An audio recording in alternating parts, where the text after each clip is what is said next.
Hi guys, welcome to my course on Unconditional Self-Acceptance. I wanted to start by sharing a little bit about my own story with this topic. It's something that's very important, very meaningful for me, and it's something that I've been learning for the last 20 years. So when I look back, I think I was probably pretty tough on myself, as most people are when they're younger.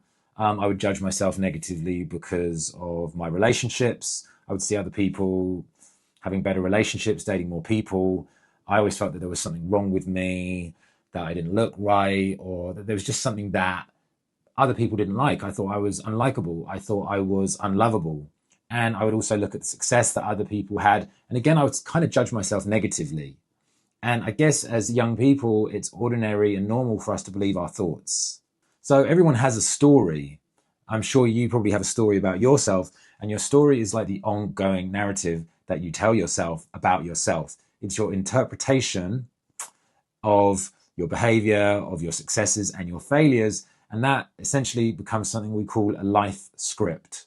And most human beings, pretty much throughout their life, will believe the story they tell themselves. So the thoughts you have about yourself are like newspaper headlines, right? And we know that the problem with newspaper headlines is they generally miss out a lot of information, a lot of nuance, a lot of detail. And the same is true about the stories we tell ourselves.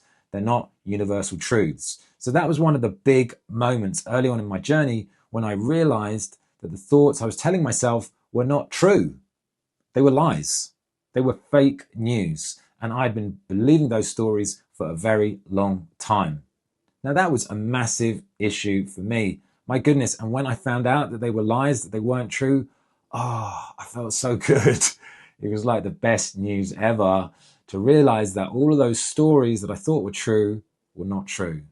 My goodness, I can tell you the relief in my heart, I felt so relieved.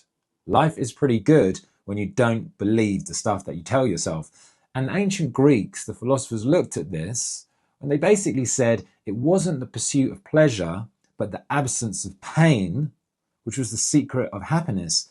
And when you take away all the horrible things that you say to yourself, all of the self-judgment, life is actually pretty good. So my second experience in life was when I was a little bit older and I had to deal with a serious health crisis. I had a vestibular problem. The vestibular is the organ in the ear and it helps us balance. And I had something called visual vertigo, which meant that I was pretty much totally disabled. I couldn't use computers. I couldn't use technology. I couldn't really leave the house. I couldn't navigate streets. I couldn't get public transport.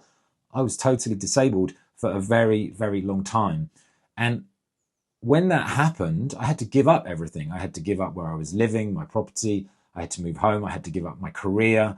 I had to give up socializing. I had to let it all go. I couldn't use technology. I didn't have any money. The person that I thought I was kind of fell away. And all of the things that I had in my life that I used to define myself by, my career, my success, my relationships, all of that had to disappear. And that's an interesting experience when all of those things that you feel define you disappear. And underneath all of that, I got a sense that my worth, my value was kind of attached to those things. I used to value myself by doing really cool things, so like having big ideas or being really inspiring. And when I couldn't do those things, I realized that my sense of value was attached to all of that. And that was very difficult. So who are we when all of that stuff falls away? When we have no more stories, when we have no more good things to say about ourselves, when we have no more successes, when we have no more achievements, when we have no more, not anything, who are we then? And that's what I got to experience. And there was a fear underneath it all that I wasn't enough, that I was a nobody without all of that other stuff going on in my life. But underneath that, that was actually quite interesting. What's it like to be a nobody? I connected with my deeper worth, my deeper self-worth, which meant that my worth is not attached to all of that stuff that I valued. So this course is about helping you to accept yourself unconditionally. I have spent my life studying this topic. I am a professional therapist and coach. I've studied cognitive behavioral therapy, acceptance commitment therapy, transactional analysis, Gestalt psychology, systemic coaching, philosophy, and a load of other stuff. And I've packed it all together into this course. I've taken the best principles so that you can learn and understand what I've learned and apply it to your own life. My wish for you is to master the principles of unconditional self-acceptance, and I'm going to teach you them throughout this course. I'll see you soon.